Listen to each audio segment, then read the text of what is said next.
the grandson of Right Thought. Welcome to the School of Marvelous Light. Y'all, I got a case of OCO, y'all. Yep, I got OCO. I guess it's one of my attributes of not being of this world. And y'all know how this world is. They put bitter for sweet and sweet for bitter. They call evil good and good evil. So a lot of times when you hear things in this world that they call evil or bad or disordered, or off kilter or strange, a lot of times it's the opposite of that. If you let God be true and every man a liar, but if you let men be true in your life and God a liar, well then, how do you think your life will be? How do you think things will go for you if you do that with your life? Seeing that men lie, and God is not a man that he should lie. Men's natural inclination is to lie. The only way he will not lie is if he is submitted to the Father. That's the only way, because there are only two ways a man can go. He can only serve two masters, Mammon or God. Mammon is the material 3D world. Material, see? The world of vanity. That's one master. And then there's the invisible God, which is the true God, spirit, truth. You see? So you have your choice. One is by faith and one is by sight. Now, what does the scripture say about those who follow Christ? They walk by what? So then you can scratch yourself off that other side of the board. What side, grandson? The material side. You're not the material girl in the material world. But that's the song they sing because that's the world that they're of. And the world loves its own. But since you are not of the world because you've been chosen out of it, which means you once were in it. See? So you thought the attributes about yourself were negative because you were of that world that told you that it was.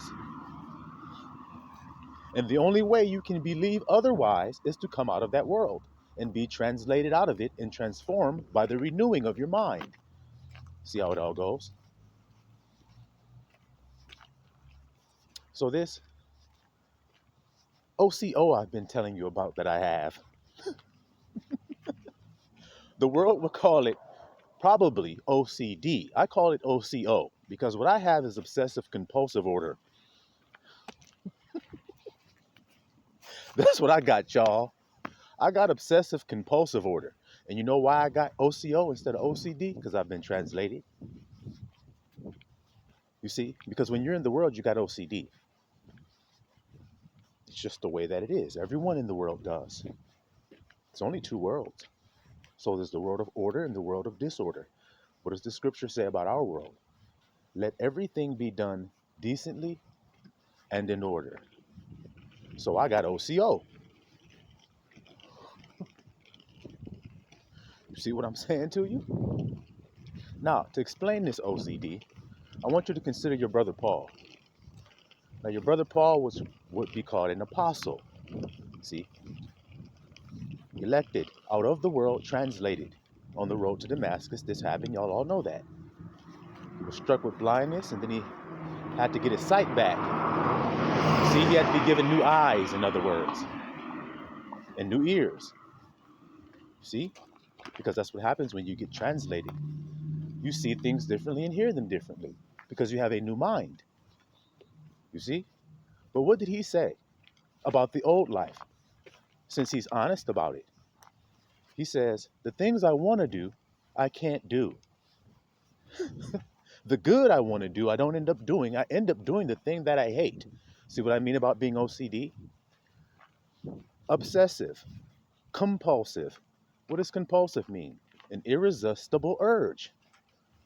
I don't know why I'm doing this. I just got to do it.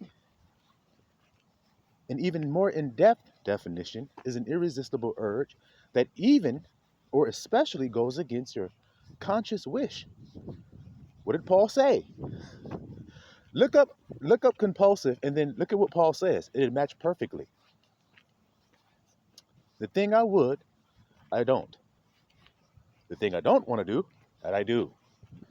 And then I see a law working in my members that when I would do good, evil is ever present with me. So then he's seeing a duality. And so therefore, that's not God, because God is not a duality. He is one. Hear, O Israel, the Lord our God is one. That's why there is no male or female in the kingdom. See? Because they are one. Thoughts and feelings. Everybody has thoughts and feelings, don't they? Males and females have those. So you have to renew your mind about what a male and a female actually is. Like the grandson keeps telling you, men are thoughts, women are feelings. So when you read man and woman in the Bible, that's what you're reading. Thoughts and feelings. Your feelings are just dormant. Okay, let me say it the way God says it. It was void. Darkness hovered over the face of the deep. See, the feelings are just dormant. But then let there be light, which is a thought. And then that fecundates the waters that they were hovering over. The spirit hovered over the face of the deep. See? Let there be light. And then there was. Because that word fecundates the waters, fertilizes. It fertilizes your feelings. It gives life to your feelings, in other words. You understand what I'm saying? So watch this. Just think about what I'm saying and then it'll make perfect sense. If you see a circumstance or you're dealing with a circumstance that may terrify you in some way or cause anxiety in you in some way, and then a friend comes along and they tell you, oh, don't worry about that. I'll take care of that for you. And then they take care of it for you. What happened to all the anxiety that happened? It dissipated or it went away. So then you see that there's some inner workings of life that are going on that are very important to your being. It's the inner workings. And you see that they can be affected by another. You see that? So what happened was they gave you an option of thought. Oh, wait a minute. It's not over. It will be taken care of. That fecundated your waters, which means fertilized your feelings. Now you feel differently. So as a man thinketh in his heart. See? See? So just as thought fecundates feelings or fertilizes feelings, the man fertilizes the woman. The man and the wife are a mystery concerning Christ and the church. See? Christ is the thought. The church are the feelings that resonate to the thought that they're receiving. Just like the preacher is standing up there in the pulpit and the congregation or the church is saying amen to what he's saying. It's all about a relationship of marriage. In the church building, the pastor is the husbandman. The flock or the congregation is his wife. You see? So when he gives thoughts, which are words articulated, thoughts, then he fecundates your waters or causes your feelings to be affected by it. Wow, yeah. Changes your feelings, changes your circumstance, changes your station, changes your whole experience. Because as a man thinks, so is he. If he can change your thoughts about it, then your circumstance will change. But if he does not change your thoughts, your circumstance will not change. And if your thoughts get worse, your circumstance will get worse. So he deals with you there in your thoughts. So a lot of times in this world, you have people tell you negative things about you and then pat you on the shoulder and say, it's okay. We'll give you this pharmakia here. It'll help your mental. If this is mental warfare, which it is, because mental means spiritual, because it's unseen.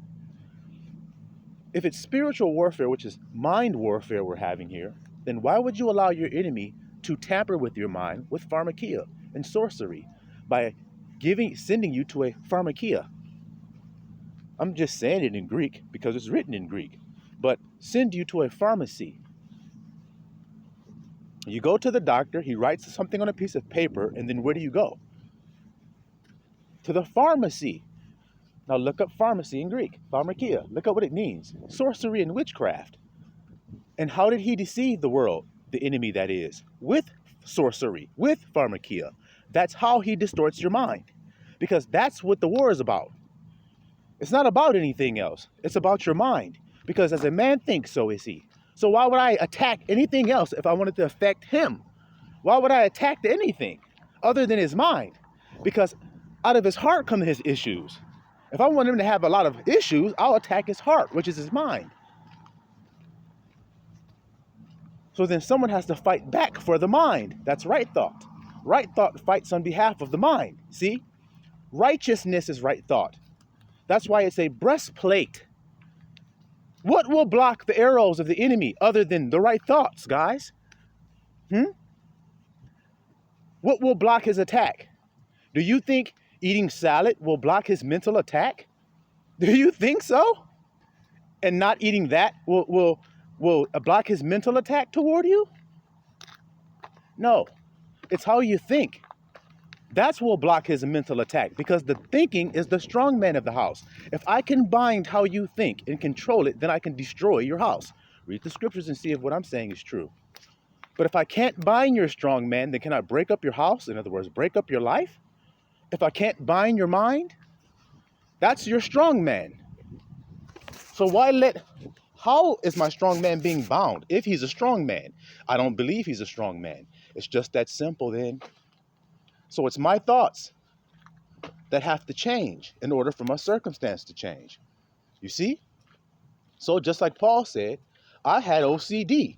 I was compulsively obsessing, doing things, feeling these urges to do sin. Every time I look to do something good, there's this compulsive urge to do something wrong. Oh, what a wretched man I am. You see how those words make sense now? What a wretched being. Oh my God. Every time I think to do something good, I have a sandwich, a man comes up to me starving, and my spiritual side says, break it in half and give him half. As soon as I start to break it in half, my flesh man goes, hey, nigga, we need that whole sandwich to eat. What are you doing? Don't give it to him. And you all know that's there. You all know that happens. You all know it. Because if it wasn't that way in this world, then how come when a starving man, you see him, why is it begrudgingly you give him $1? Because he's only asking for $1. So why is it begrudging to give it? Why is that? What causes that begrudging feeling? The flesh mind.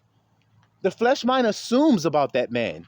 It starts to make a whole life about that man and tell him he's a drug addict, and tell him he's an alcoholic, and tell him he's no good. And you have no idea why that man asking for $1. I told you the day I came out of the 40 days fast, I asked the man for $1 and he didn't give it to me. Now, what was his excuse? That I was a bum? The man that came out of the 40-day fast with Abba is a bum, is no good, doesn't deserve to get $1, doesn't deserve your help because he must going to use it on drugs. Look how skinny he is. Look how unkept he is. He must be a bum, not realizing the truth of the circumstance. I wasn't a bum. I was reluctant. I was actually knowingly starving myself. In other words, denying myself, knowingly, consciously, fighting the flesh, not giving the flesh any fuel to fight back against me. I'm the spirit. So if I take myself out in the wilderness, I'll live. But you, flesh man, the one that I told you that gets all nasty, the one that always bucks against you when you want to do something good, he had no fuel. He had nothing to fight with because everything he has that fuels him is 3D, and he had nothing in the 3D to use. It's just that simple, because man live not by bread alone, but by every word that proceeded out of the mouth of our Father. See that there?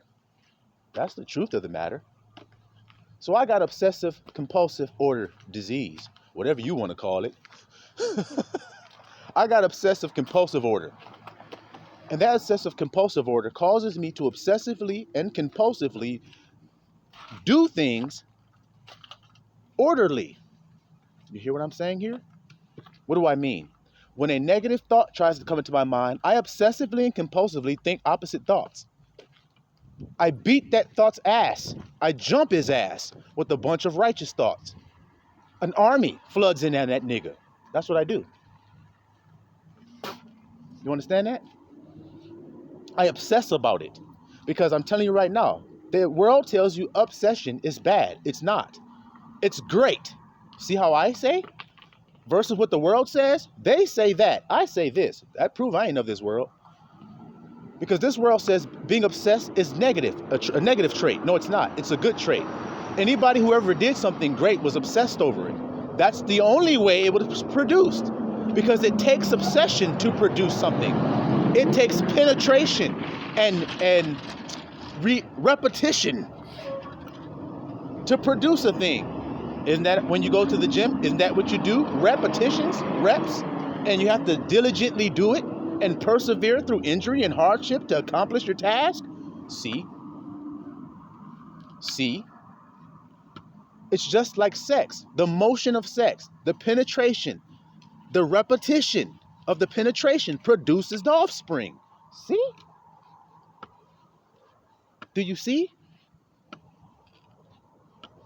And that's the truth of the matter. That's how things are produced. Abba has shown us this in his creation in every way. So it's about time we accept it. It's not about being obsessed is bad. It's about being obsessed over the wrong thing is bad. Because to the pure, all things are pure. So if you tell me something, my mind's gonna flip it to something pure to use for myself. It doesn't look at it evil like you do. Because I'm pure-minded about it. I'm pure in heart. You see what I'm saying? I don't let a person tell me what a thing is. I'm pure in heart. The truth of it tells me what it is. You can tell me something, but that don't mean it's true. You see? But when the truth tells me something, then there's no debate about whether it's true. So I let the truth tell me. And the truth is seen by the fruits of the thing. That tells me the truth of it. I don't need you to tell me, oh, that chair's not going to hold you if you sit in it. Then you sit in it and it holds you. Well, I thought it wasn't going to. I know. But the truth is it did.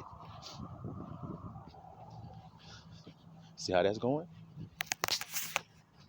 So I obsessively and compulsively order my mind. I don't focus on anything else because really focus is obsession. That's what it is.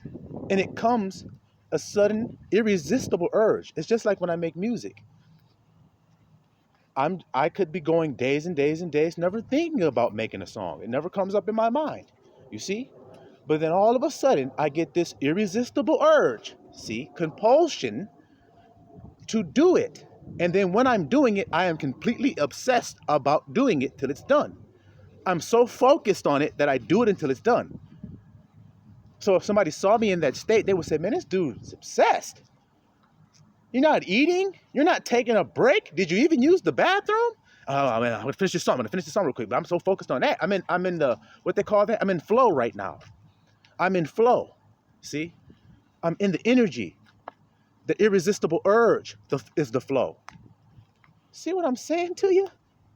I'm compelled to finish. And that's that way with everything. You're pumping that iron. You're obsessed to get the result. You're not thinking about the pain you feel. You're not thinking about the discomfort of having to eat or pissing. See? Man don't live by bread alone. But he lived by every thought that Abba give him. That's how he lives. By every thought that Abba plants into him. Because that fertilizes his water. Wait a second. I hear a song. And it fertilizes his feeling. Ooh, that feel good. Let me make that song. That's what a wife does when you give her an orgasm. She say, ooh, that feel good. Let me give him a baby. I'm just telling you the truth. I'm just telling you the truth. If the thought is pleasing to the feelings will produce the result. Plain and simple. And if the feeling is really great, she'll keep producing results. In other words, she'll keep bearing offspring for you. You see? Because you're making the process pleasurable. Now, is the process pleasurable when the thoughts are evil? Hell no, it ain't. That's when you're fighting against having the child. So what do you see in the 3D world? You see people use contraceptives. You see people using Plan B. You see people aborting. Why are they doing that? Because they didn't like the thought. The feelings is rejecting the thought. Hope y'all can hear me good here. I hope you can hear me good here. Because that's what's happening. So what does that mean? Abortion, what does that mean? It means you. It means when you face a circumstance that comes to your life and you're like, oh shit, hit abort, abort, abort, abort. Well, you brought it. Just like the woman in that chair getting that thing put in her to pull that baby out. You conceived it. Came out of your heart, came out of your own womb. Did you know the heart was a womb? Did you? I'm proving to you that it is by the way I'm talking to you. It's a womb. Your mind is. And out of it come the issues of life. Out of it come children. Easy to be understood. But when you're aborting, it's because you don't want the experience you're having. See? You don't want this experience. Well, change your thoughts. In other words, change your husband. Oh, boy. You will no longer call me the Lord, but you shall call me Ishi. Ishi means husband. You shall call me husband. Who planted the seed? The husbandman planted it, Yahusha said. See? So you shall call me husband. So you need to get a new husband. Your old husband deceived you. That's why you aborted the child. Do y'all understand the language I'm using right now? Symbolism, parables to make a point about your life. Your experience, you want to abort it because it's not pleasurable to you. It's not what you wanted. You see? But you were obsessively compelled to have sex. Because, aren't you? Once you open it, you're obsessively compelled to do it. What does it say about a young woman? Keep her in straightly. Because if you give her over much liberty, you're going to spoil your daughter, man. You're going to ruin her. Because once you open her, she's ruined. See? She's just going to keep looking obsessively, and she's not going to want to do that. That woman is going to have sex. Once you open her up, wrongfully, not her husband, somebody else opens her, then she's going to go looking around to fill obsessively, compulsively, this void she can't feel. And she's going to hate every time she does it. She's going to cry in the shower after the fact. She's going to wash her body after the fact and think she can wash the filling off. And she doesn't know why she keeps sleeping with those kind of men. You see? She doesn't even know why. So you don't know why you keep thinking evil thoughts about yourself that keep giving you negative experiences is what really I'm saying. Ooh, here is wisdom today. 2222. Here is wisdom today. 2222. You understand that today? It's about you. And it's about the babies you making, the experiences you making, the issues you're making. Issue just means come forth. Isn't that what a baby does in the womb? So you could call children issue. Because Abba calls a man's semen issue. When you read about Revelation and you read about the heavens, the waters, look it up. It'll say semen. It might surprise you that it says that, but it does say that. Because that's how things are created.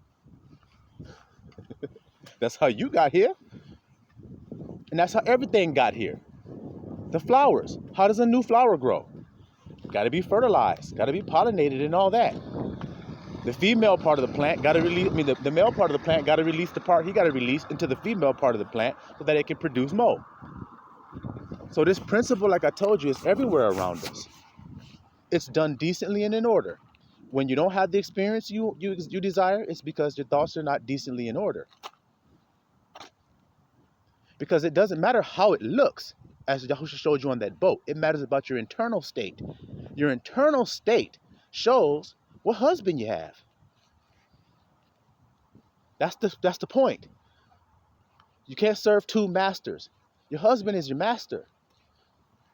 I know the world doesn't say that, but you're not of that world. You're of the world of order, divine order. God is the head of Christ. Christ is the head of man. The man is the head of the woman. Love is the head of truth. Truth is the head of the thoughts. Thought is the head of the feelings. That's simple. And when you use that principle with your feelings and thoughts, then you can never fail. How can you make the wrong choice if you started with love and truth and thought loving and truthful thoughts about the situation, and then your feelings were loving and truthful? How can you lose? You can't, because love conquers all. It's just whether you by faith believe that or not. That love will conquer your shit, not something else. It won't. Because love conquers that woman that I'm describing to you, your feelings. It conquers her. It humbles her down to your love. Love does, if you understand what I'm saying. It humbles you down, submits you. When you see you're loved, when you feel that you're loved, then you know that's your husband. My sheep know my voice. You see? Then those words won't matter to you no more about Israel doesn't know his master, doesn't know his master's crib. Yeah, you do now. You know your husband's voice. You know where he's leading you. You know where he's telling you to go. He's always telling you to go to the peaceful place. He's not telling you to go to the frantic place. He's not telling you to go to the fearful place inside yourself. So it's no needing you ever going there. There's only one that's telling you to go there, and you know that's the enemy. Correct? Christ would never tell you to hate yourself. So when you find yourself doing so, then you're like Paul. What a wretched man I am. What a wretched man I am. You see? So it's not about obsession. It's about being obsessed over the right thing. That's it. Obsession is great, but you got to be obsessed over the right thing. That's all it is to it. Obsessed over the right thing, not over the wrong thing. Because if you're obsessed over God's word, will that do you a service or a disservice? What would you say? And wouldn't somebody, if you love the Lord, then you would follow his word in a circumstance. Well, wouldn't the people that see you do that, wouldn't they call you obsessed? When every time you go through something, all you do is talk about God. Every time something happens, all you do is bring up the word of God. Every time they talk to you, all you talk about is what Yahusha said. Let the grandson of right thought do here at the School of Marvelous Light. That's all I talk about. Why would I tell you about someone else's feelings when I only receive my husband's feelings? I'm obsessed over his feelings. Can't you tell? Because they order my life. A wife should be obsessed over her husband. But this world tells you that's wicked. She's her own woman. Okay, well then what does matrimony mean? Why is it called holy? Set apart. If you're your own, why did Abba say, let the two become one flesh? See, because God's ways are different than this world's ways, as you can see. Isn't it obvious? It ain't hard to understand when it's being explained to you like this. It ain't hard at all. You're like, wait a minute. This world, yes, it is like that. It's about being two separate people, basically having a business arrangement when they enter into marriage. It's not what Abba said, though. He said, let the man leave his father and his mother and cleave unto his wife, and they two become one new flesh. That's what he said. They're one new person, because a person only has thoughts and feelings. Don't you? And are you one person? So then there are two people in you. Didn't Christ say he had to come make peace between the twain? Who are the twain that he makes peace between? See how a double-minded man is unstable? So a double-minded house is unstable, isn't it? A house divided against itself can't stand. So this is very simple and very easy to understand. You must be one because he is one. His thoughts and feelings are one. They're not separated. They're not hyphenated. If you understand what I'm saying. They're one. The husband and the wife are actually one person. You can't go and try to say something to one and you're going to get something different. You're not. You're going to get the same thing from either one because they're one. That's a true marriage. Now tell me when the last time you've seen a marriage couple that's like that. Well, when you see disagreements and arguing and fussing and fighting, then they haven't cleaved. They still think they're independent of each other. You see? They still think one's a male and one's a female. You see? They haven't submitted to the truth of the matter, that you are both. So there are times in the house when the man must take on more feminine aspects of himself, and the woman may take on more masculine aspects of herself. And then she takes on back more of her feminine qualities, and he takes on more of his masculine. But they flow, see, between the two effortlessly. Between the two. There may be a time that man has to stand in front of an enemy and strike that enemy down to defend his wife. And then there may be another time where he has to lay tenderly with his wife and comfort her in her loss or her pain. He has to put his arm around her and tenderly love her. So he has to have more feminine in that moment when he had more masculine earlier. Very simple. But if a man think he's just masculine, he won't comfort his wife. He won't know how to comfort his child correctly. He won't be a comforter to them. He'll be some stoic rock with emotions that are just gone, motionless. You see?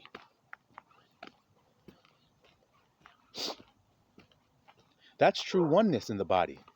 You can't argue. No one can argue and kick against the pricks of what we're doing here with this church. The school of marvelous light, the church of marvelous light.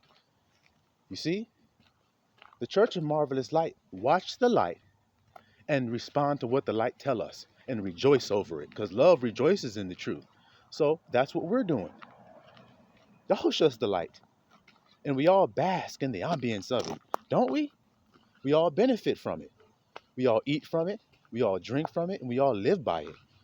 You see? But when you're not yoked to that husband, and you're yoked to the liar, then all you're going to get is lies, because that's all he speaks. That's what the scripture says. When he speak of the lie. So that's all he knows how to do, is tell you a lie about the circumstance. Hey man, being obsessed is a disorder. Being obsessed over the wrong shit is, the hell you mean? Shit, what the hell you mean? If my family was thirsty and I was obsessed about finding some water and I did find it and got it to them, then was that wrong? Well, no, it wasn't. All right then. Shit. Look, faith is the substance of the thing hoped for, evidence not seen. So that means my hope has to be an obsession over what I desire, even though I don't have any evidence. If I focus on the evidence, then I won't be obsessed over the thing. So I won't get it. I won't ask believing. But if I'm obsessed, then I will ask believing. See what I'm saying to you? You just have to have a pure heart. And don't hear the words with an impure heart. Because to the unclean, everything is unclean to them. Those are the people that are always trying to wash themselves. Hear me good. Then I tell you about the woman, every time she has sex with somebody, she got to run to the shower and try to wash it off. Then she goes and gets another guy and he lays with her and then kicks her to the curb. She goes try to wash it off and it just goes over and over and over and over and over. Didn't I tell you that? What's the same thing over righteous people do? That's what they do. They clean and clean and clean and clean and clean and clean and clean. And that what Yahushua said? They clean the outside of the cup. So then they're cleaning. See what I'm telling to you? They're obsessed about outward appearance. Isn't that what Yahushua told you? Come on. Isn't that what he told you? They wash their hands up to the elbows. That's obsessive compulsive disorder. That's the truth of it. While they're claiming everybody else is unclean. If you're clean, why are you always spending all your time cleaning yourself? Clean people don't spend their time cleaning. They're done cleaning. That's why they're clean. Shit. I'm clean. What am I doing washing up if I'm not dirty? But if I am dirty, then I need to wash up, right? Like you. Y'all just got to understand. You have to have ears to hear. That's it. So it's just about a transformation in your mind. Be not conformed to the image of this world, but be ye transformed. So when somebody says something to you in this world, transform it. Transform it. Hey man, that's unclean. It's actually this. Oh yeah. It's like a shot of alcohol, right? If somebody watches you take a shot of alcohol, then they'll say, "Hey man, that's unclean." And you're like, "Well, if I keep on drinking this until I'm inebriated and can't think straight, then yeah, that is unclean. But if I take this one little shot you saw me take, is that truly unclean? What does this one shot do? Well, just not really going to do a whole lot. I mean, you may get a little bit of a buzz or something. So then how is that wrong? Well, it's really not. But I'm just saying, if you keep going, it will be. But I didn't keep going. Yeah, I know. But what are you doing? Sometimes you just got to stop a nigga and say, what are you doing? What are you trying to prove? What point are you trying to prove here, buddy? That I'm dirty? Is that what you're trying to say? You gonna make me clean? Y'all hear me today? So like I said, man, just flip it and transform it in your mind with your pure heart to the truth so that you can hear the truth of the matter and be obsessed over the right things so that you can de-obsess from the things that don't matter, the things we used to obsess over and stress about. You see, it's not hard. It's easy to be understood. We used to obsess and stress and think about shit all day long and obsess over the bills and obsess over our house and our living and our life. That's why he said, take no thought of it. Take no thought is the opposite of obsess, because that's what you were doing. All these things the Gentiles obsess over. That's what he's actually saying. All these things the Gentiles obsess over, but you obsess over the kingdom. And then the rest will be added to you if you obsess over that. That's what he's saying. Shalom, Mr. Allah.